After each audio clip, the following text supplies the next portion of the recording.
कैसे हो आप सब। एक बार फिर से आप सभी का स्वागत है बिहार सरकार के मेरा दूरदर्शन मेरा विद्यालय कार्यक्रम में। हम उम्मीद करते हैं कि आपको जो घर पर आपके विद्यालय का अनुभव मिल रहा है आप उसे बहुत एंजॉय कर रहे होंगे और एंजॉयमेंट के साथ साथ आपकी पढ़ाई भी हो रही होगी। तो आइए देख लेते हैं आज के एपिसोड में हम क्या पढ़ेंगे। आज के एपिसोड में हम कक्षा 9 में गणित का पाठ त्रिभुज को और आगे पढ़ेंगे। इसके बाद विज्ञान में गुरुत्वाकर्षण यानी कि ग्रेविटेशन पार्ट को पढ़ेंगे। इसके बाद कक्षा 10 की पढ़ाई शुरू करते हुए हम गणित में पृष्ठीय क्षेत्रफल और आयतन पार्ट के बारे में जानेंगे और विज्ञान में नियंत्रण एवं समन्वय यानी कंट्रोल एंड कोऑर्डिनेशन पार्ट को पढ़ेंगे। तो अपना कॉपी और कलम ले लीजिए बच्चों और हो जाइए तैयार। हम शुरू करते हैं आज का एपिसोड। नमस्कार दोस्तों, आज हम अध्याय त्रिभुज का भाग 2 पढ़ने वाले हैं। हमने हमारे पिछली वीडियो में पढ़ा था त्रिभुज की भूमिका, त्रिभुजों की सर्वांग समता और त्रिभुजों की सर्वांग समता के लिए कसौटियां। आज के इस वीडियो में हम पढ़ेंगे एक त्रिभुज के कुछ गुण। तो चलिए आगे बढ़ते हैं और शुरू करते हैं हम हमारा आज का भाग। चलिए त्रिभुज के कुछ गुण में हम शुरुआत करते हैं प्रमेय से, जो कि कहता है एक समद्विबाहु त्रिभुज की बराबर भुजाओं के सम्मुख कोण बराबर होते हैं। यानी कि अगर त्रिभुज ABC एक समद्विबाहु त्रिभुज है तो इसकी भुजा AB बराबर होगी भुजा AC के, और यदि भुजा AB बराबर है भुजा AC के तो यहाँ से हम इस प्रमेय के द्वारा कह सकते हैं कि कोण B बराबर होगा कोण C के। चलिए इस प्रमेय को सिद्ध करते हैं। सबसे पहले हम एक समद्विबाहु त्रिभुज ले रहे हैं ABC, और जैसा कि आप सब जानते हैं अगर त्रिभुज समद्विबाहु है तो भुजा AB बराबर होगी भुजा AC के, और यहाँ पर हमें सिद्ध करना है कि कोण B बराबर है कोण C के। सिद्ध करने से पहले हम कोण A का समद्विभाजक की रचना करेंगे और हम मान लेंगे यहाँ पर कि यह भुजा BC से D पर मिलती है। तो चलिए शुरू करते हैं हम हमारी प्रक्रिया कोण B बराबर कोण C सिद्ध करने की। सबसे पहले हम देखेंगे त्रिभुज BAD और त्रिभुज CAD में अगर यह दोनों त्रिभुज सर्वांगसम होगी तो यहाँ से हमें प्राप्त हो जाएगा CPCT के द्वारा कि कोण B बराबर है कोण C के। तो चलिए पहले हम यह देखते हैं कि क्या यह दोनों त्रिभुज सर्वांगसम है। सर्वांगसम के लिए जैसा कि आप सब जानते हैं कि इन दोनों त्रिभुज में हमें दिया गया है कि भुजा AB बराबर है AC के और कोण BAD बराबर है कोण CAD के। यह दोनों कोण बराबर हो रही है रचना से, और अगर आप ध्यान देंगे तो आपको प्राप्त होगा कि इन दोनों त्रिभुज में AD उभयनिष्ठ है। तो यहाँ से जो 3 कंडीशन प्राप्त हुई है इन दोनों त्रिभुज में, इन तीनों के द्वारा हम कह सकते हैं कि त्रिभुज BAD सर्वांगसम है त्रिभुज CAD के, और यह सर्वांगसम हो रहे हैं SAS नियम द्वारा। और जैसा कि अभी मैंने कहा था अगर यह दोनों त्रिभुज सर्वांगसम होगी तो यहाँ से हमें प्राप्त हो जाएगा कि कोण ABD बराबर है कोण ACD के, और कोण ABD बराबर है कोण ACD के, जिसका मतलब है कि कोण B बराबर है कोण C के, और यह दोनों कोण बराबर हो रही है CPCT के द्वारा। तो इस तरह हमने सिद्ध किया कि एक समद्विबाहु त्रिभुज की बराबर भुजाओं के सम्मुख कोण बराबर होते हैं। चलिए अब हम बढ़ते हैं हमारे अगले प्रमेय की ओर, जो कि है किसी त्रिभुज के बराबर कोणों की सम्मुख भुजाएं बराबर होती है। यानी कि अगर किसी त्रिभुज के कोण बराबर है तो उनके सम्मुख भुजाएं भी बराबर होंगी। आइए एक उदाहरण से समझते हैं इसे। ये है एक त्रिभुज ABC। अगर इस त्रिभुज में हमें दिया गया है कि कोण B बराबर है कोण C के, तो यहाँ से हम यह कह सकते हैं कि इसके सम्मुख जो भुजाएं होंगी वो भी बराबर होंगी। कोण B के सम्मुख जो भुजा है वो है भुजा AC, और कोण C के सम्मुख जो भुजा है वो है भुजा AB। तो यहाँ से हमें प्राप्त हो रहा है कि भुजा AB बराबर है भुजा AC के, और यह प्रमेय हमारे पहले वाले प्रमेय का विलोम है। चलिए अब हम बढ़ते हैं इन पर आधारित प्रश्नों की ओर। हमारा पहला प्रश्न है, त्रिभुज ABC में कोण A का समद्विभाजक AD भुजा BC पर लंब है। देखिए आकृति, दर्शाइए कि AB बराबर AC है और त्रिभुज ABC समद्विबाहु है। तो चलिए बढ़ते हैं इस प्रश्न के हल की ओर। हल में हम सबसे पहले विचार करेंगे त्रिभुज ABD में और त्रिभुज ACD में। इन दोनों त्रिभुज में हमें प्राप्त हो रहा है कि कोण BAD बराबर है कोण CAD के, जो कि हमें इस प्रश्न में दिया गया है। उसी तरह से जो दूसरी स्थिति हमें प्राप्त हो रही है इन दोनों त्रिभुज में, वो है कि AD दोनों ही त्रिभुज में उभयनिष्ठ है। और जो तीसरी स्थिति प्राप्त हुई है इन दोनों त्रिभुज में, वो है कि कोण ADB बराबर है कोण ADC के, जो कि बराबर है 90 डिग्री के, और यह भी हमें इस प्रश्न में दिया गया है। तो हमें जो ये तीन स्थिति प्राप्त हुई है, इन तीनों स्थिति के द्वारा हम कह सकते हैं कि त्रिभुज ABD सर्वांगसम है त्रिभुज ACD के, और यह दोनों ही त्रिभुज सर्वांगसम हो रहे हैं ASA नियम के द्वारा। और जब ये दोनों त्रिभुज सर्वांगसम हो गए हैं, तो यहाँ हमने सीधी सीधी के द्वारा प्राप्त हो जाएगा कि AB बराबर है AC के, और अगर AB बराबर है AC के, तो यहाँ से हम यह कह सकते हैं कि त्रिभुज ABC एक समद्विबाहु त्रिभुज है। तो इस तरह हमने प्रमेय और सर्वांगसमता नियम का प्रयोग करके इस प्रश्न को हल कर लिया है। चलिए अब हम बढ़ते हैं हमारे अगले प्रश्न की ओर, जो कि है E और F क्रमशः त्रिभुज ABC की बराबर भुजाओं AB और AC के मध्य बिंदु है। देखिए आकृति, दर्शाइए कि BF बराबर है CE के। तो चलिए बढ़ते हैं इस प्रश्न के हल की ओर। हल में हम सबसे पहले विचार करेंगे त्रिभुज ABF में और त्रिभुज ACE में। इन दोनों त्रिभुज में हमें जो पहली स्थिति प्राप्त हो रही है, वो है कि AB बराबर है AC के, जो कि इस प्रश्न में हमें दिया गया है। जो दूसरी स्थिति हमें प्राप्त हो रही है, वो है कि कोण A दोनों ही त्रिभुज में उभयनिष्ठ है। और जो तीसरी स्थिति हमें इन दोनों त्रिभुज में प्राप्त हो रही है, वो है कि AF बराबर है AE के, और यह बराबर हो रहे हैं क्योंकि यह बराबर भुजाओं के आधे हैं, जैसा कि हमें इस प्रश्न में कहा गया है। इन तीनों स्थिति के द्वारा हम यह कह सकते हैं कि त्रिभुज ABF सर्वांगसम है त्रिभुज ACE के, और यह दोनों ही त्रिभुज सर्वांगसम हो रहे हैं SAS नियम के द्वारा। तो यहाँ पर हमने सिद्ध कर लिया कि त्रिभुज ABF सर्वांगसम है त्रिभुज ACE के, और जब यह त्रिभुज सर्वांगसम हो जाएंगे तो यहाँ से हमें प्राप्त हो जाएगा CP के द्वारा कि BF बराबर है CE के। तो इस तरह हमने यह दर्शाया कि BF बराबर है CE के।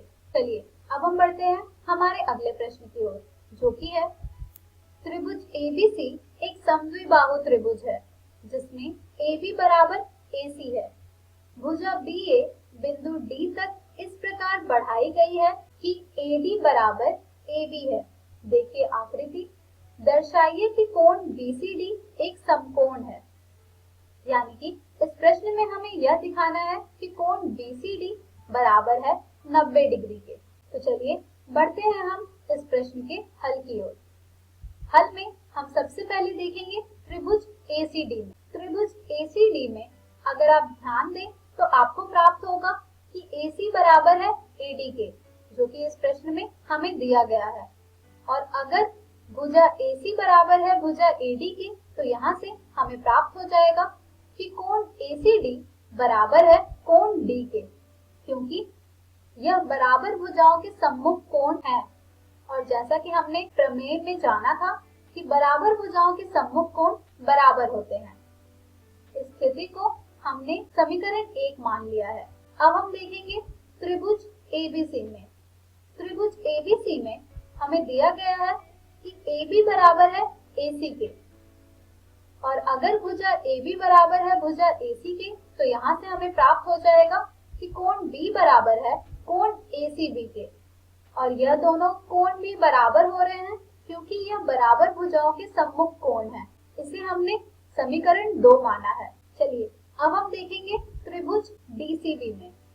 त्रिभुज DCB में हमें प्राप्त हो रहा है कि कोण D योग कोण B योग कोण BCD बराबर है 180 डिग्री के, और यह बराबर हो रहे हैं 180 डिग्री के कोण योग गुण से, जहां से हमें प्राप्त हो रहा है कोण ACD योग कोण ACB योग कोण BCD बराबर 180 डिग्री। यहाँ पर हमने कोण D की जगह पर कोण ACD लिखा है और कोण B की जगह पर कोण ACB लिखा है, क्योंकि यह दोनों ही कोण एक दूसरे के बराबर थे। ऐसा हमने समीकरण 1 और 2 के प्रयोग से किया है। यहाँ से जब आप कोण ACD और कोण ACB को मिलाएंगे तो आपको प्राप्त होगा कोण BCD, यानी कि कोण BCD योग कोण BCD बराबर है 180 डिग्री के, जिसे आप और हल करेंगे तो आपको प्राप्त होगा 2 गुणे कोण BCD बराबर 180 डिग्री, जिसे आप और हल करेंगे तो आपको प्राप्त होगा कोण BCD बराबर 180 डिग्री बटे 2, यानी कि कोण BCD बराबर 90 डिग्री। तो यहाँ से हमें प्राप्त हुआ है कि कोण BCD बराबर है 90 डिग्री के, और यदि कोण BCD बराबर है 90 डिग्री के तो हम यह कह सकते हैं कि कोण BCD एक समकोण है। तो इस तरह हमने इस प्रश्न को भी हल किया प्रमेय और सर्वांग समता नियम का प्रयोग करके। इस तरह के और भी प्रश्न आपको आपकी NCERT पुस्तक में मिल जाएंगे, जिन्हें आप जरूर से हल करें। आज के इस वीडियो में हमने सीखा एक त्रिभुज के कुछ गुण। हम हमारी अगली वीडियो में जानेंगे त्रिभुजों के सर्वांग समता के लिए कुछ और कसौटियां। धन्यवाद।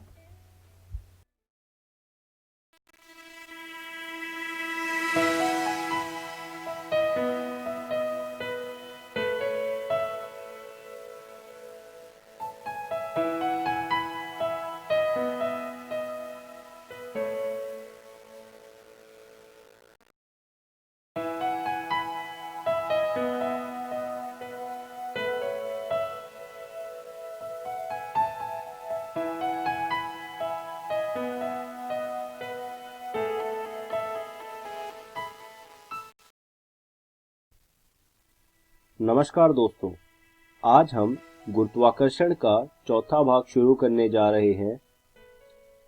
वीडियो को शुरू करने से पहले आइए देखते हैं कि आज की इस वीडियो में हम लोग कौन कौन सी चीजों के बारे में पढ़ने वाले हैं। आज की इस वीडियो में हम सबसे पहले आर्किमिडीज का सिद्धांत पढ़ेंगे, उसके बाद हम आपेक्षिक घनत्व के बारे में पढ़ने वाले हैं। तो आइए शुरू करते हैं आर्किमिडीज के सिद्धांत से। आर्किमिडीज का सिद्धांत ये कहता है कि जब किसी वस्तु को किसी तरल में पूर्ण या आंशिक रूप से डुबोया जाता है तो वह ऊपर की दिशा में एक बल का अनुभव करती है, जो वस्तु द्वारा हटाए गए तरल के भार के बराबर होता है। यह आर्किमिडीज का सिद्धांत है। आप इसको अपनी कॉपी में लिख लीजिए।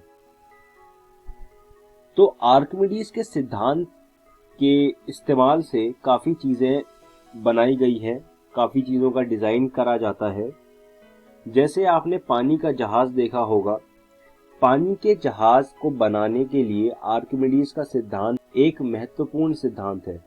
बिना आर्किमिडीज के सिद्धांत के हम लोग पानी का जहाज़ डिज़ाइन नहीं कर सकते, उसे नहीं बना सकते। पानी के जहाज़ के अलावा जो आपने पनडुब्बियां देखी होंगी फिल्मों में, या फिर हो सकता है आपने असलियत में भी देखी हो अगर आप समुद्री तट पे गए होंगे भारतीय नौसेना के, तो जो पनडुब्बियां होती हैं, पनडुब्बियों में भी आर्किमिडीज का सिद्धांत लगता है। इसके अलावा आर्किमिडीज का सिद्धांत लैक्टोमीटर में भी लगता है। लैक्टोमीटर एक ऐसा उपकरण है जिससे हम दूध की शुद्धता को नाप सकते हैं। कई बार क्या होता है, जब दूध डेयरी में आता है तो दूध वाले कई ऐसे होते हैं जो ज़्यादा पैसा कमाने के चक्कर में दूध में मिलावट कर देते हैं। तो उस मिलावट को जांचने के लिए लैक्टोमीटर का इस्तेमाल किया जाता है, और लैक्टोमीटर में भी आर्किमिडीज का सिद्धांत लगता है। उसके अलावा एक होता है हाइड्रोमीटर, जो आपेक्षिक घनत्व निकालने के लिए इस्तेमाल होता है। हाइड्रोमीटर में भी आर्किमिडीज का सिद्धांत इस्तेमाल होता है। तो मैंने जो बातें बोली वो आप लिख लीजिए। ये दोनों बिंदु आप अपनी कॉपियों में लिख लीजिए। ये वही बिंदु हैं जो मैंने अभी आपको समझाए हैं। अब बात करते हैं आपेक्षिक घनत्व की। तो आपेक्षिक घनत्व का जो फॉर्मूला होता है वो कुछ इस प्रकार का होता है। किसी पदार्थ का घनत्व डिवाइड पानी का घनत्व। आपेक्षिक घनत्व में हम किसी पदार्थ का घनत्व लेते हैं और उसे पानी के घनत्व से डिवाइड कर देते हैं। आपेक्षिक घनत्व का कोई मात्रक नहीं होता। आप इन दोनों चीजों को अपनी कॉपियों में लिख लीजिए। अब हम इस वीडियो के अंत में आ गए हैं और आइए देखते हैं कि आज की इस वीडियो में हमने क्या क्या सीखा। सबसे पहले हमने आर्किमिडीज का सिद्धांत पढ़ा, उसके बाद हमने आपेक्षिक घनत्व के बारे में पढ़ा। मैं उम्मीद करता हूं आपको मेरी पढ़ाई हुई सारी चीजें समझ आई होंगी और आपको ये सुझाव देना चाहता हूं कि आप इन सब चीजों को दोबारा से अपनी एनसीईआरटी से पढ़ लीजिएगा। धन्यवाद दोस्तों।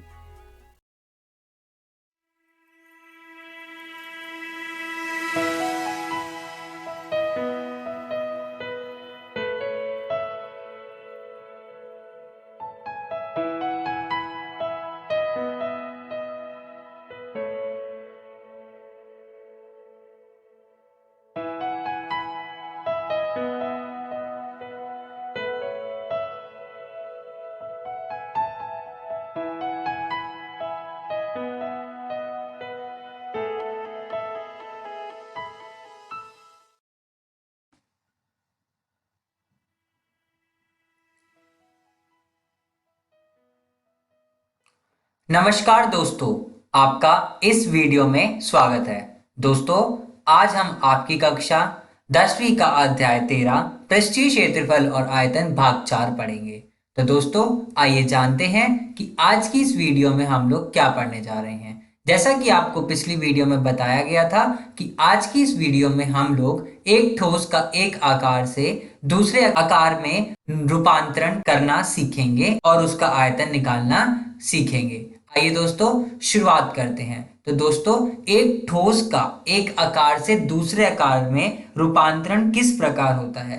दोस्तों, अगर मैं एक छोटा सा उदाहरण दूं कि आपके पास अगर एक मोमबत्ती है, उस मोमबत्ती को आप जलाते हैं और उस मोमबत्ती को आधे घंटे बाद जब आकर देखते हैं, क्या वो ठोस मोमबत्ती उसी आकार में रहेगी जिस आकार में आप छोड़कर गए थे? नहीं, उसका आकार कुछ और हो जाएगा। तो यही चीज मैं समझाऊंगा आज आपको कि एक ठोस वस्तु का अगर हम दूसरे ठोस वस्तु में उसको कन्वर्ट कर दें, उसका रूपांतरण कर दें, तो आप उसका आयतन किस प्रकार निकालना सीख सकते हैं। आइए दोस्तों, उदाहरण के माध्यम से देखते हैं।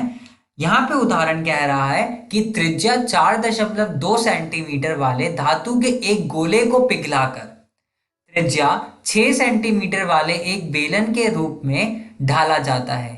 बेलन की ऊंचाई अब हमें ज्ञात करनी है। दोस्तों, प्रश्न के अनुसार यहाँ पे आपको एक त्रिज्या दी हुई है एक गोले की। जब उस गोले को उसने पिघलाया तो एक बेलन के रूप में उसको ढाल दिया और उसकी त्रिज्या हमें दे रखी है 6 सेंटीमीटर। तो अब हमें बेलन की ऊंचाई को ज्ञात करना है। आइए इस प्रश्न को समझते हैं। तो दोस्तों, यहाँ पे हमने माना कि बेलन की जो ऊंचाई है वो h है जो हमें ज्ञात करनी है और जो बेलन की त्रिज्या दी हुई है वो कितनी है? 6 सेंटीमीटर। धातु के गोले की त्रिज्या हमें दी हुई है 4.2 सेंटीमीटर। ओके दोस्तों, अब यहाँ पे हमें कह रहा है कि जो ठोस गोले का आयतन है वो बराबर है बेलन के आयतन के। तो दोस्तों, हमने ठोस गोले का आयतन बेलन के आयतन के बराबर रखा और यहां से हमने इनका सूत्र लगाकर h का मान यानी बेलन की ऊंचाई ज्ञात करी। आइए दोस्तों, देखते हैं किस प्रकार। तो यहाँ पे हमने ठोस गोले का आयतन बेलन के आयतन के बराबर रखा। अब हमने ठोस गोले का आयतन निकालते समय जो हम सूत्र लगाते हैं यानी 4/3 पाई r की घात 3 वो और बेलन का आयतन यानी पाई r वर्ग h। ओके दोस्तों, अब हमने इन दोनों के सूत्र के अंदर r का मान ठोस गोले का आयतन यानी 4.2 रखा और बेलन के आयतन के सूत्र के अंदर r का मान यानी बेलन के आयतन की जो त्रिज्या थी वो हमने 6 रखी। जब हमने इनके सूत्र के अंदर इनका मान रखा तो हमें ज्ञात हुआ 4/3 4.2 गुना 4.2 गुना 4.2 भाग 36। 36 कैसे आया? यहां से हमने 6 को 6 से गुना किया, 36 आया, और पाए से पाए को काट दिया और बराबर हो गया h के। ओके दोस्तों, यहां से जब हमने इसको हल किया तो हमारे पास आया 1.4 गुना 1.4 गुना 1.4 बराबर h। इन तीनों को गुणा करने के बाद हमें ज्ञात हुआ 2.74 सेंटीमीटर बराबर h, यानी बेलन के आयतन की जो ऊंचाई आई वो आई 2.74 सेंटीमीटर। ओके दोस्तों, आइए दोस्तों अगला प्रश्न समझते हैं। अगला प्रश्न कह रहा है कि क्रमश 6 सेंटीमीटर, 8 सेंटीमीटर और 10 सेंटीमीटर त्रिज्याओं वाले धातु के 3 ठोस गोले को पिघलाकर एक बड़ा ठोस गोला बनाया जाता है। इस गोले की त्रिज्या हमें ज्ञात करनी है। जो हमने बड़ा गोला बनाया, उन 3 ठोस गोले को पिघलाकर उस गोले की हमें त्रिज्या ज्ञात करनी है। किस प्रकार करेंगे दोस्तों? हमें यहाँ पे पहले गोले की त्रिज्या दी हुई है 6 सेंटीमीटर, दूसरे गोले की त्रिज्या दी हुई है 8 सेंटीमीटर और तीसरे गोले की त्रिज्या दी हुई है 10 सेंटीमीटर। ओके दोस्तों, अब हमें अगर पहले गोले का आयतन और दूसरे गोले का आयतन और तीसरे गोले के आयतन को जोड़ दूं तो हमारे पास एक नए गोले का आयतन आ जाएगा। ओके दोस्तों, तो यहाँ पे हमने इसका सूत्र लगाया। पहले गोले का आयतन 4/3 पाई r की घात 3 प्लस 4/3 पाई r2 की घात 3 प्लस 4/3 पाई r3 की घात 3 बराबर 4/3 पाई r की घात 3। ये हमारे नए गोले का आयतन का सूत्र है, बराबर के उस तरफ वाला। ओके दोस्तों, अब हमने यहाँ पे 4/3 गुना पाई उभयनिष्ठ ले लिया तो हमारा अंदर बचा r1 की घात 3 जमा r2 की घात 3 जमा r3 की घात 3 बराबर हुई 4/3 पाई r की घात 3 के। ओके दोस्तों, अब हमने यहाँ से इन r का यानी त्रिज्या का मान रखा इन सब के अंदर, तो हमारे पास आया 4/3 गुना पाई गुना 6 की घात 3 जमा 8 की घात 3 जमा 10 की घात 3 बराबर 4/3 पाई r की घात 3। ओके दोस्तों, अब हमने यहाँ पे इनके मान को हल किया तो हमारे पास आया 4/3 गुना पाई गुना 216, 6 की घात 3 होती है 216 प्लस 8 की घात 3 हुई हमारी 512 प्लस 10 की घात हुई हमारे पास 1000 बराबर 4/3 पाई r की घात 3। ओके दोस्तों, अब यहां से हमने 4/3 को 4/3 से काट दिया, पाई को पाई से काटा और 216, 512 और 1000 को जब जोड़ा तो हमारे पास आया 1728, जो कि हमारे पास r की घात 3 का मान हुआ हमारे पास 1728 यानी 1728। जब हमने इसका घन निकाला यानी जब हमने 1728 का घन निकाला तो हमारे पास r का मान आया 12 सेंटीमीटर। ओके दोस्तों, आइए अगला प्रश्न देखते हैं क्या कह रहा है। प्रश्न 2, व्यास 3 मीटर का एक कुआं 14 मीटर की गहराई तक खोदा जाता है। इससे निकली हुई मिट्टी को कुएं के चारों ओर 4 मीटर चौड़ी एक वृत्ताकार वलय बनाते हुए समान रूप से फैलाकर एक प्रकार का बांध बनाया जाता है। इस बांध की ऊंचाई हमें ज्ञात करनी है। आइए स्क्रीन पर बनी इस आकृति को देखते हैं और इस प्रश्न को और भी अच्छे से समझते हैं। यहाँ पे हमें एक कुआं दिया हुआ है जिसको 14 मीटर तक गहरा खोदा गया, तो हमारी ऊंचाई यानी हाइट कितनी हो गई इसकी 14 मीटर। ओके दोस्तों, व्यास कुएं का व्यास हमें 3 मीटर दिया गया था और जब उसने इस मिट्टी को निकालते समय उसके चारों ओर वृत्ताकार वलय बनाई तो उसके चारों ओर की जो चौड़ाई है वो 4 मीटर है। ओके दोस्तों, आइए कुएं की त्रिज्या हमारी कितनी हुई। जब हमारे पास उस कुएं का व्यास 3 मीटर है तो कुएं की त्रिज्या हुई 3/2 यानी 1.5 मीटर और कुएं की गहराई जैसा कि हम लोग स्क्रीन पर बनी आकृति में देख पा रहे हैं 14 मीटर और वलय की आंतरिक त्रिज्या यानी इसके अंदर की जो आंतरिक त्रिज्या हुई हमारे पास 1.5 मीटर। वलय की बाहरी त्रिज्या जो बाहर के चार को मिलाकर बाहर की जो मिट्टी लगाई हुई है वो, और जो हमारे पास कुएं की त्रिज्या जो हमारे पास 1.5 जो हमने निकाली थी उसको जोड़कर हमारे पास वलय की बाहरी त्रिज्या कितनी है, ये 4 जमा 1.5 यानी 5.5 मीटर हमारी क्या है, बाहर की त्रिज्या। ओके दोस्तों, तो हमारे पास इस वलय का आयतन बराबर हुआ कुएं के आयतन के। तो दोस्तों जब हम वलय का आयतन निकालेंगे तो इसके अंदर हमारे पास क्या क्या आएगा, एक तो बाहर वाले बेलन का आयतन और जो छोटे वाला बेलन दिया हुआ है उसका आयतन। तो दोस्तों यहाँ पे हमारे पास हुआ इसका सूत्र पाई r1 वर्ग h माइनस पाई r2 वर्ग h बराबर हुआ कुएं के आयतन के। कुएं का आयतन क्या है, पाई r वर्ग h जो हमें निकालना है। तो हमने इसके अंदर इसका मान रखा। जब हमने पूरे वलय के आयतन के अनुसार चले तो हमारे पास आया r का मान 5.5। जब हमने इसको सूत्र के अंदर रखा तो हमारे पास आया पाई 5.5 वर्ग h माइनस, अब हमने छोटे वाले कुएं के अंदर की त्रिज्या रखी जो थी 1.5, तो हमारे पास इसका आया पाई 1.5 वर्ग h बराबर पाई r वर्ग h। ओके दोस्तों, अब यहां से हमने पाई h दोनों में से उभयनिष्ठ ले लिया तो हमारे पास अंदर बचा 5.5 वर्ग माइनस 1.5 वर्ग बराबर हुआ, और यहाँ पे आया पाई 2.25 गुना 14। 14 कहाँ से आया, यहाँ पे हमें प्रश्न में दिया हुआ था पूरे कुएं के आयतन की ऊंचाई जो की थी 14 सेंटीमीटर। अब हमने यहाँ से इसको हल किया तो हमारे पास आया 30.25 माइनस 2.25 गुना पाई h बराबर हुआ हमारे पास पाई 2.25 गुना 14। अब हमने इसको हल किया तो हमारे पास आया पाई h गुना 28 बराबर पाई 2 गुना 25 गुना 14। ओके दोस्तों, पाई से पाई को हमने काटा तो हमारे पास आया h गुना 28 बराबर 31.5। ओके दोस्तों, h का मान निकाला 31.5 भाग 28 को करके तो हमारे पास आया h का मान 1.125 मीटर। ओके दोस्तों, आइए अब प्रश्न 3 के बारे में चर्चा करते हैं। प्रश्न 3 कह रहा है विमाओ 5.5 सेंटीमीटर गुना 10 सेंटीमीटर गुना 3.5 सेंटीमीटर वाला एक घना बनाने के लिए 1.75 सेंटीमीटर व्यास और 2 मिलीमीटर मोटाई वाले कितने चांदी के सिक्के को पिघलाना पड़ेगा। ओके दोस्तों, तो सबसे पहले हमें यहाँ पे घनाभ के बारे में बोला है। घनाभ का निकालने का सूत्र होता है लंबाई गुना चौड़ाई गुना ऊंचाई।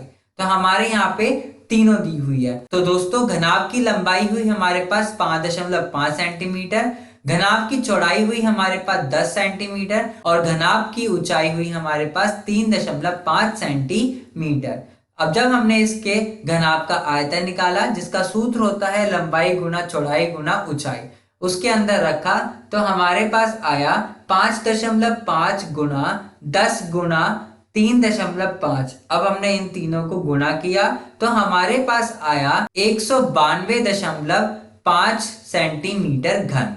ओके दोस्तों, हमें ये कह रहा है कि 1.75 सेंटीमीटर वाले व्यास और 2 मिलीमीटर मोटाई वाले चांदी के सिक्के को पिघलाना पड़ेगा। तो हमें सिक्कों की संख्या बतानी है। ओके दोस्तों, आइए शुरुआत करते हैं। तो दोस्तों हमें व्यास दिया हुआ है 1.75। अब हमने इस बेलनाकार वाले सिक्के की त्रिज्या निकाली तो आया 1.75 भाग 2 बराबर हुआ 7 भाग 8 सेंटीमीटर के। ओके दोस्तों, इस बेलनाकार यानी सिक्के का हमारे पास त्रिज्या आ गई। अब हमने यहाँ पे सिक्के की चौड़ाई जो कि दी हुई थी 2 मिलीमीटर।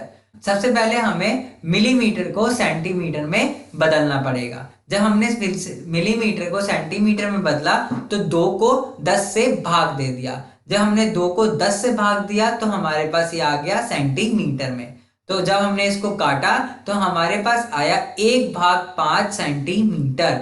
ओके दोस्तों, अब हमें सिक्के का आयतन निकालना है। सिक्के का आयतन निकालने का सूत्र होता है पाई r वर्ग h। पाई का मान आया 22/7 गुना आर जो हमने निकाला था 7/8, तो 7/8 गुना 7/8 गुना चौड़ाई, जो हमने चौड़ाई निकाली है यानी 1/5 सेंटीमीटर घन। अब हमने इसको हल किया तो हमारे पास आया 77/160 सेंटीमीटर घन। ओके दोस्तों, और आगे सिक्कों की संख्या कितनी हुई, इसको निकालने के लिए हमें क्या सूत्र लगाना पड़ेगा, घनाभ का आयतन भाग बेलनाकार सिक्के का आयतन। तो घनाभ का आयतन हुआ है हमारे पास 192.5 और बेलनाकार सिक्के का आयतन आया हमारे पास 77/160। अब जब हमने इसको आगे हल किया तो हमारे पास सिक्कों की संख्या आई 192.5 गुना 160/77, जो कि बराबर हुआ 400 के। तो दोस्तों सिक्कों की संख्या कितनी है, 400। ओके दोस्तों, तो दोस्तों आज की इस वीडियो में हमने सीखा एक ठोस का एक आकार से दूसरे आकार में किस प्रकार रूपांतरण होता है, उसके ऊपर हमने प्रश्नों को हल करना सीखा। तो दोस्तों अगली वीडियो में हम लोग शंकु का छिन्नक के बारे में पढ़ेंगे। ओके दोस्तों, अगर आपको अतिरिक्त प्रश्नों के बारे में चर्चा करनी है तो आप अपनी एनसीईआरटी पुस्तक 10वीं की अध्याय 13 को भी पढ़ सकते हैं। उनको पढ़ के आप उनके प्रश्नों को भी हल आसानी से कर सकते हैं। ओके दोस्तों, धन्यवाद दोस्तों।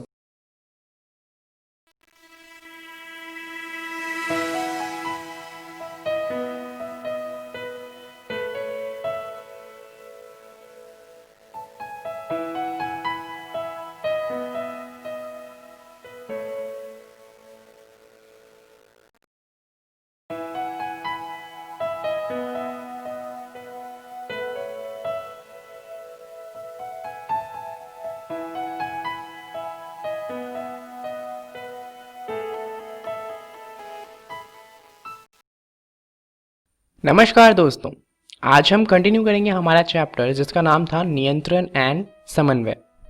तो यहाँ पर आज हम इसका दूसरा भाग देखने वाले हैं, जहाँ पर हम बात करेंगे जंतु तंत्रिका तंत्र के बारे में। अब जैसा कि हम जानते हैं, जंतु में जो समन्वय होता है वो दो तरह से होता है। एक तो होता है हार्मोनल और दूसरा होता है तंत्रिका तंत्र की मदद से। तो हार्मोनल वाले को हम पढ़ेंगे बाद में प्लांट वाले के साथ। वहीं पे अभी शुरुआत करते हैं हम जंतु तंत्रिका तंत्र से कि आखिर यहाँ पर तंत्रिका तंत्र किस तरह से काम करता है। तो जंतुओं में जो ये नियंत्रण और समन्वय का काम होता है वो तंत्रिका तथा पेशी ऊतकों द्वारा किया जाता है। अब इससे पहले कि हम ये जानें कि तंत्रिका तंत्र में कौन कौन से ऑर्गन आते हैं और वो किस तरह से काम करते हैं, चलिए एक उदाहरण लेते हैं जहाँ पर हम ये देखेंगे कि आखिर जो ये तंत्रिका तंत्र है वो काम कैसे करता है। इसके लिए हम उदाहरण लेंगे गरम केतली का। अब कई बार क्या होता है कि जब हम खाना खाने जा रहे होते हैं या बना रहे होते हैं तो हम गलती से कभी ना कभी किसी गर्म चीज़ को टच कर लेते हैं। अब उस समय क्या होता है, क्या आप उसे टच करके उसके बाद सोचते हैं कि आपको वहाँ से हाथ हटाना है या नहीं हटाना? ऑब्वियसली नहीं। आप जैसे ही किसी गर्म चीज़ को टच करते हैं आप वैसे ही फट से वहाँ से हाथ हटा लेते हैं। ऐसा क्यों हो पाता है, चलिए इसे समझते हैं। दरअसल आपकी बुक में यह डायग्राम दिया होगा, इसे हम कहते हैं प्रतिवर्ती चाप। यहाँ पर होता क्या है कि कोई सा भी एक्शन जो अपने आप होता है उसे लिया जाता है। चलिए समझते हैं कि ये कैसे होता है। जैसे ही आप किसी गर्म चीज़ को टच करते हैं तो आपके हाथों में रिसेप्टर्स लगे होते हैं, यानी कि जो पता करते हैं कि आपने क्या टच किया है क्या नहीं किया। जैसे ही उन्हें पता चलता है कि आपने बहुत गर्म चीज़ को टच किया और आपका हाथ जल सकता है उससे, तो वो क्या करता है, इस इन्फॉर्मेशन को पीछे भेज देता है। यहाँ पर जो संवेदी तंत्रिका कोशी होती है वो क्या करती है, इस इन्फॉर्मेशन को यानी कि इस बात को कि आपने गर्म चीज़ को टच किया है इसे भेज देती है मेरुरज्जु के पास, जो कि हमारा स्पाइनल कॉर्ड होता है। यानी कि जो हमारे पीछे आपने देखा है रीढ़ की हड्डी, उसके अंदर एक पतली सी कोशिका होती है जो इस इन्फॉर्मेशन को अपने पास लेती है और उसके बाद वो देखती है कि आपने इससे गर्म चीज़ को टच किया है और आपको हाथ हटा लेना चाहिए। तो ये इस इन्फॉर्मेशन को भेजती है हमारे मस्तिष्क के पास।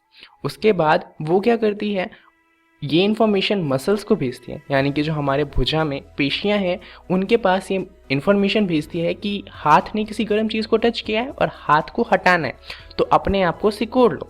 और हाथ क्या करता है, हाथ की जो मसल होती है वो अपने आप ही सिकुड़ती है और आपका हाथ जल्दी से पीछे हट जाता है। तो इस तरीके से जो हमारा तंत्रिका तंत्र होता है कुछ काम कर पाता है। जहाँ पर यहाँ पर आपने देखा कि क्या हुआ, जो इन्फॉर्मेशन थी वो इलेक्ट्रिक इम्पल्स यानी कि विद्युत की फॉर्म में हमारे मेरुरज्जु के पास जाती है वो इस इन्फॉर्मेशन को दिमाग के पास पहुंचाता है और दिमाग फिर बताता है कि करना क्या है, और वो जो चीज़ बताता है उसे भेजा जाता है हमारे पेशियों के पास और फिर पेशियां वो काम कर देती हैं। तो अगर आपको ये समझ में आ गया हो तो चलिए अब देखते हैं कि हमारा जो तंत्रिका तंत्र है वो किन किन चीज़ों से मिलकर बना है और वो कैसे काम करता है। तो ये है हमारा पूरा का पूरा तंत्रिका तंत्र। यहाँ पर इसका सबसे प्रमुख भाग है हमारा मस्तिष्क, जहाँ पर सारे सोचने समझने वाले काम किए जाते हैं। उसके बाद सेकंड नंबर पे जो इम्पॉर्टेंट है वो है हमारा मेरुरज्जु, जिसे हम स्पाइनल कॉर्ड या फिर बैकबोन के नाम से भी जानते हैं। दरअसल पीछे जो हड्डियां होती हैं वो मेरुरज्जु नहीं होता, उन हड्डियों के बीच से एक अंग जाता है जिसे मेरुरज्जु के नाम से जाना जाता है। तो ये तो दो मेजर पार्ट हो गए। इसके अलावा एक और चीज़ होती है, वो होता है न्यूरॉन जाल, जो पूरा का पूरा काम होता है इसका कहीं से कोई इन्फॉर्मेशन है उसे लेकर आना और किसी को इन्फॉर्मेशन देना है तो वो देकर आना। तो जिस तरीके से हमारे कोशिकाओं के पास रक्त पहुंचाने के लिए हमारे पास नसें होती हैं, वैसे ही ये जो इलेक्ट्रिक इम्पल्स से इन्फॉर्मेशन आती जाती है वो होता है न्यूरॉन के जाल की मदद से। अब ये जो हमारा तंत्रिका तंत्र है इसे हमने दो भागों में बांटा हुआ है। एक तो है हमारा केंद्रीय तंत्रिका तंत्र और एक है परिधीय तंत्रिका तंत्र। केंद्रीय तंत्रिका तंत्र जो होता है वो मेजर कामों को देखता है, जहाँ पर जितने भी इम्पॉर्टेंट काम होते हैं वो सब ये कंट्रोल करता है। परिधीय तंत्रिका तंत्र एक अलग से तंत्रिका तंत्र है जो कि हमारे इधर उधर की चीज़ों को देखती है। तो चलिए समझते हैं यहाँ पर इन दोनों के अंदर ही कौन कौन से अंग हैं और वो किस तरह से काम करते हैं।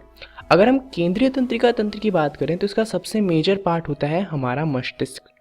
यहाँ पर ये शरीर के सभी भागों से सूचनाएं प्राप्त करता है तथा इसका समाकलन करता है। और वहीं पे दूसरा होता है हमारा मेरुरज्जु यानी कि स्पाइनल कॉर्ड। इसे हम एज अ मैनेजर बोल सकते हैं। ये क्या करता है, ये ब्रेन का मैनेजर होता है और ब्रेन के सारे काम करता है। जितनी भी जगह से इन्फॉर्मेशन लेनी है वो सारा का सारा काम होता है मेरुरज्जु का। उसके बाद वो इन्फॉर्मेशन लेता है और उसके बाद देखता है क्या इन्फॉर्मेशन बहुत ज़्यादा इंपॉर्टेंट है। अगर छोटी मोटी इन्फॉर्मेशन होती है तो वो खुद ही सॉल्व कर देता है, परंतु अगर कोई बड़ी प्रॉब्लम होती है तो वो उसे भेज देता है दिमाग के पास, और फिर दिमाग देखता है कि उस प्रॉब्लम को कैसे सॉल्व करना है। वो उसका सॉल्यूशन बताता है मेरुरज्जु को और उसके बाद मेरुरज्जु डिसाइड करता है कि उस सॉल्यूशन को आगे किसे फॉरवर्ड करना है। तो इस तरीके से जो ये हमारा मैनेजर है और जो ब्रेन है दोनों मिलकर काम करते हैं। अब इनकी इन्फॉर्मेशन को आगे पीछे करने के लिए जो न्यूरॉन का जाल है उसका इस्तेमाल किया जाता है। अब जो हमारा केंद्रीय तंत्रिका तंत्र है इसे हमने दो भागों में फिर से बांटा हुआ है। इसका पहला भाग है कायिक तंत्रिका तंत्र, जहाँ पर जितने भी वॉलेंट्री यानी कि ऐच्छिक चीज़ें हैं वो कंट्रोल होती हैं, यानी कि वो सारे काम जो हम अपनी इच्छा से करते हैं। जैसे कि कोई बटन दबाना हो तो अब आपकी मर्जी, आप अपना हाथ उठा के बटन दबाएं या फिर ना दबाएं। चलना हो गया तो आप खुद से चलें या ना चलें, ये सब आपके ऊपर है। तो ऐसी जो चीज़ें होती हैं वो आती हैं कायिका तंत्रिका तंत्र के अंदर। वहीं पे दूसरा तंत्रिका तंत्र होता है आत्मक तंत्रिका तंत्र। यहाँ पर वो सारी चीज़ें होती हैं जिसे हम इनवॉलेंट्री कह सकते हैं या अनैच्छिक कह सकते हैं, जो अपने आप होती हैं, जैसे कि दिल का धड़कना या फिर डाइजेशन का होना यानी कि पाचन। अब जब भी आप खाना खाते हैं तो उसके बाद आप बैठकर खाना पचाते थोड़ी हैं, वो खाना अपने आप पच जाता है। उसी तरीके से जो धड़कनें हैं वो अपने आप धड़कती रहती हैं। आप सांस लेते हैं, आपको उल्टी होती है तो वो भी अपने आप ही होती है, आपका उसके ऊपर कंट्रोल नहीं होता। तो ये जितनी भी चीज़ें हैं जो इनवॉलेंट्री होती हैं, जिन पे आपका कंट्रोल नहीं होता, वो आती है आत्मगत तंत्रिका तंत्र के अंदर। अब आप ज़रूर सोच रहे हों कि हमें ये दो अलग अलग तरह की चीज़ों की क्यों ज़रूरत है। एक जो हमारी ऐच्छिक है जिसे हम खुद कंट्रोल करते हैं और एक अपने आप कंट्रोल होती है। दोनों में से कोई एक तरीके की चीज़ होनी चाहिए थी। तो चलिए एक उदाहरण देता हूँ जिससे आपको ये अच्छे से समझ में आएगा। मान लीजिए कि अगर सारी चीज़ें अपने आप कंट्रोल होती, तो मान लीजिए आपको रोड क्रॉस करना है और आप रोड क्रॉस कर रहे हैं, चलते चलते अचानक से आपका पैर क्या बोलता है कि अब वो आगे नहीं जाएगा, क्योंकि वो तो अपने आप कंट्रोल हो रहा है ना।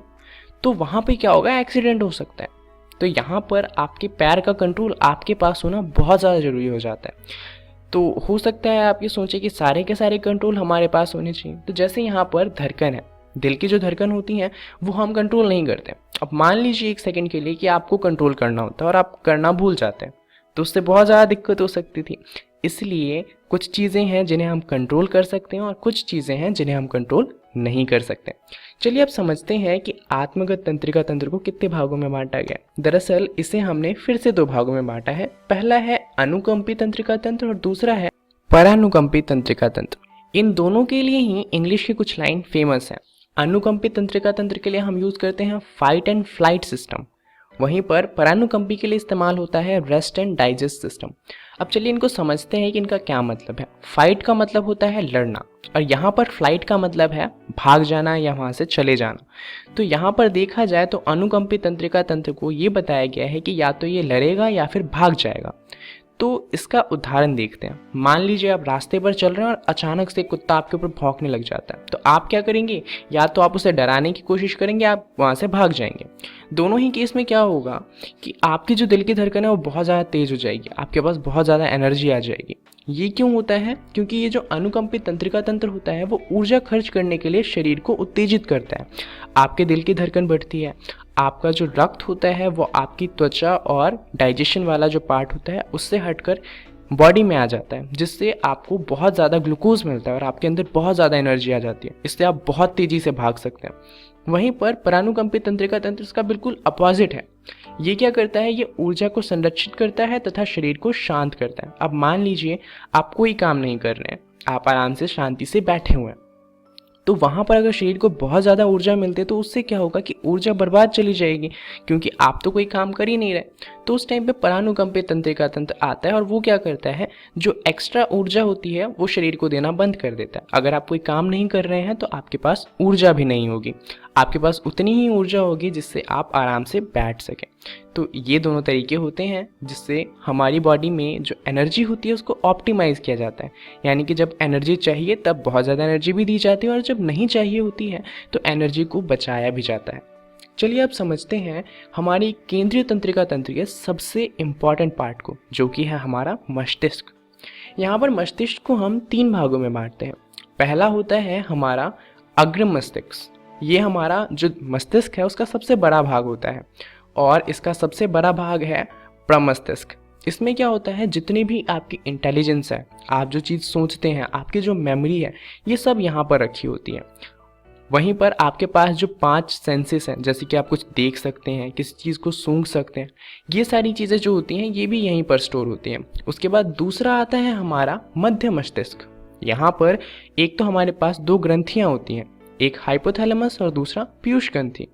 और उसके अलावा ये जो होता है ये हमारी अनैच्छिक चीज़ों को कंट्रोल करता है, जैसे कि हमारी दिल की धड़कन वगैरह जो होती है जिसे हम कंट्रोल नहीं कर सकते, वो हमारा मध्य मस्तिष्क। और उसके बाद तीसरा है जो हमारा पीछे का मस्तिष्क है, पश्चिम मस्तिष्क। ये दोनों मिलकर कंट्रोल करते हैं। पश्चिम मस्तिष्क में पॉन्स होता है, मेडुला होता है और अनुमस्तिष्क होता है। अनुमस्तिष्क हमारा बैलेंस के लिए काम में आता है।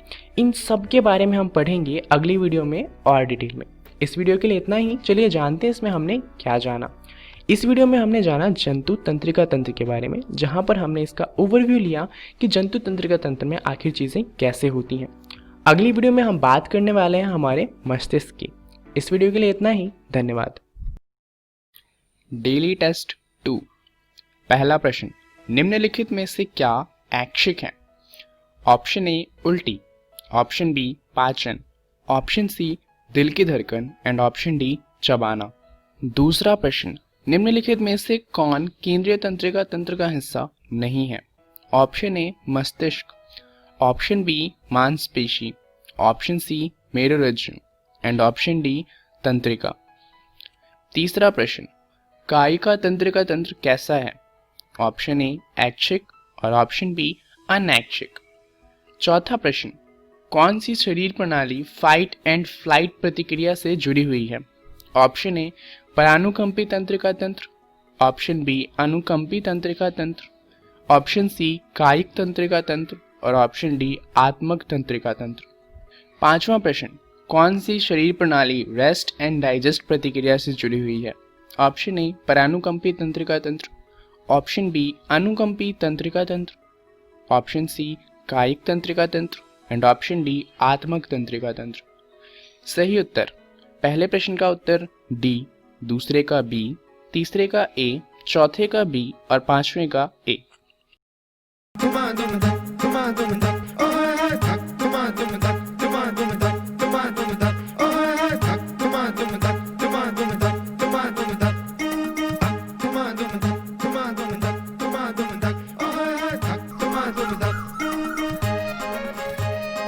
शीला, ऊंची कूद।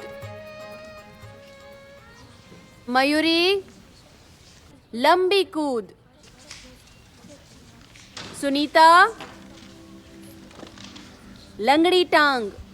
और रीटा, 100 मीटर दौड़।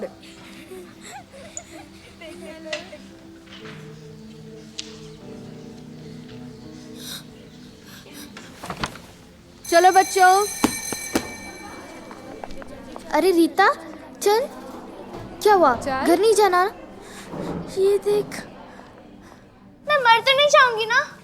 ओह, अरे बुद्धू, ऐसे कैसे मर जाओगी? मैं हूं ना। बस इतनी सी बात और इतना बड़ा मुंह फुला लिया। ये तो मेरे साथ भी होता है और इसके साथ भी। चल, रास्ते में सब समझा। अरे रुको रुको रुको रुको, एक पहेली सुलझाओगी? तू कैसी सहेली है यार, इस हालत में भी पहेली? हाँ यार रुखसार, कैसी सहेली है तू? तू तो चुप ही करा। रीटा, जो तेरे साथ अभी हुआ कुछ समझ आया? नहीं तो हुई ना ये भी एक पहेली। देख, तू मेरी पहेली सुलझा तो तुझे ये पहेली भी समझ आ जाएगी। देखो, कैसा ये रिश्तेदार जो हर महीने आता, इसके स्वागत में हुलिया बदल जाता, जो इसे सुलझाएगी पहेली की सहेली कहलाएगी कहलाएगी। मेरे मामा हो सकते हैं। अरे नहीं नहीं, मेरे मौसा। नहीं, फिर कौन? चलो तुम्हें ना तुम्हारी आंगनवाड़ी भाभी ही समझाएगी। हाँ चलो जल्दी। भाभी, इतना भी भाव मत खाओ ना, बताओ ना। अरे खीर थोड़ी है जो फटक से परोस दूं। अच्छा चलो, मैं अभी एक कहानी सुनाती हूँ, पहेली समझ जाओगी। तुम जैसी ही एक लड़की थी जिसका नाम था मालती।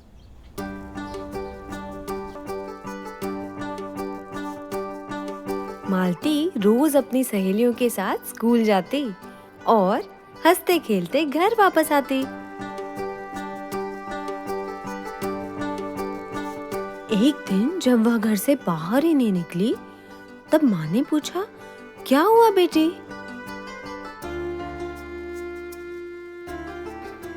सिसकी लेते हुए मालती ने अपनी कुर्ती पर लगा लाल धब्बा दिखाया। माँ ने समझाया, अरे इसे कहते हैं महीना। ये वो रिश्तेदार है जो हर महीने आता और इसके पहले ही स्वागत में हुलिया बदल जाता। फिर मालती की माँ ने उसके हाथ में आईना थमाया और बोली, देख, चेहरे पर ये मुहासे, बढ़ती छाती, बगल के बाल और तेज बढ़ता कद। ऐसे बदल जाता है हुलिया? बाहरी बदलाव के साथ साथ शरीर में कुछ अंदरूनी बदलाव भी होते हैं। अंदर भी? समझाती हूँ। जन्म से ही हर लड़के के पेट के नीचे वाले भाग में अंदर की तरफ कुछ अंग होते हैं जिन्हें स्त्री प्रजनन अंग कहते हैं। इनमें से 2 अंग थैलियों जैसे होते हैं जिन्हें अंडाशय बोलते हैं। ये अंडाशय लाखों छोटे छोटे अंडों से भरे होते हैं। जब लड़की 9 से 10, 11 से 12 या 13 से 14 साल की हो जाती है ना, तब इन अंडों को घूमने का मन करता है। हर महीने एक अंडा किसी एक थैली में से निकलता है और एक अंडवाहिनी से होकर पहुंच जाता है बच्चेदानी यानी गर्भाशय तक।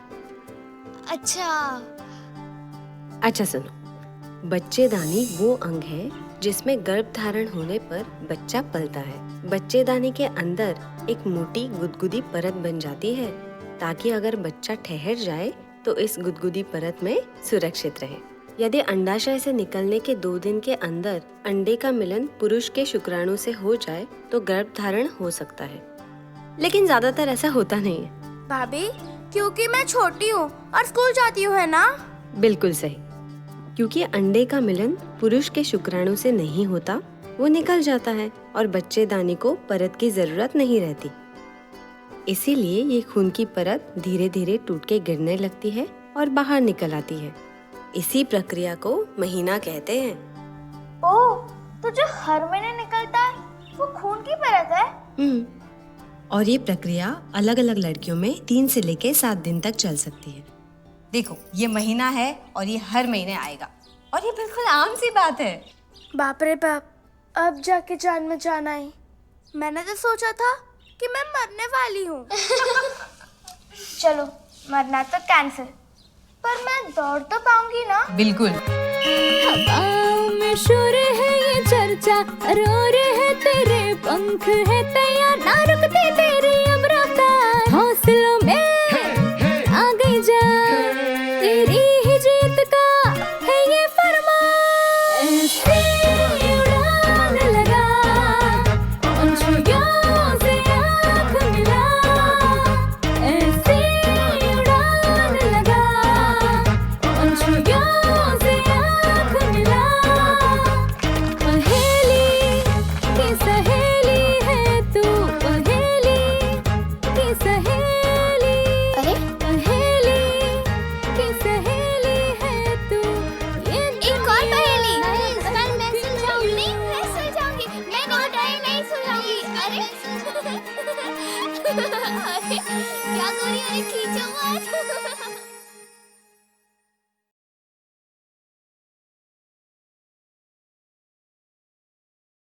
आशा करता हूं कि आज के एपिसोड में पढ़ाया गया पाठ आपको अच्छे से समझ आया होगा और आपने अपने सवालों को नोट भी किया होगा। तो आप अपने उस सवाल को उन्नयन ऐप पर पोस्ट कर सकते हैं और ग्लोबल एक्सपर्ट से अपने जवाब को पा सकते हैं।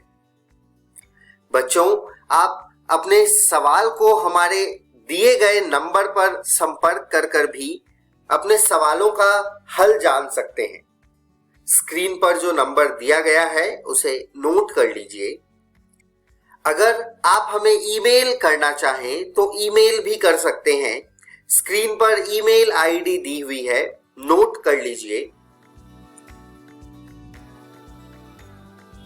यह वीडियो बीईपीसी के वेबसाइट पर भी उपलब्ध है, तो आप वेबसाइट नोट कर लीजिए www.bepcssa.in। इस वेबसाइट पर डिजिटल लर्निंग सेक्शन में जाकर भी आप इस वीडियो को देख सकते हैं। मिलते हैं बच्चों अगले एपिसोड में कुछ और रोचक कहानी और कुछ और पाठ के साथ। तब तक के लिए घर पर रहें, सुरक्षित रहें और पढ़ते रहें। बाय बाय बच्चों।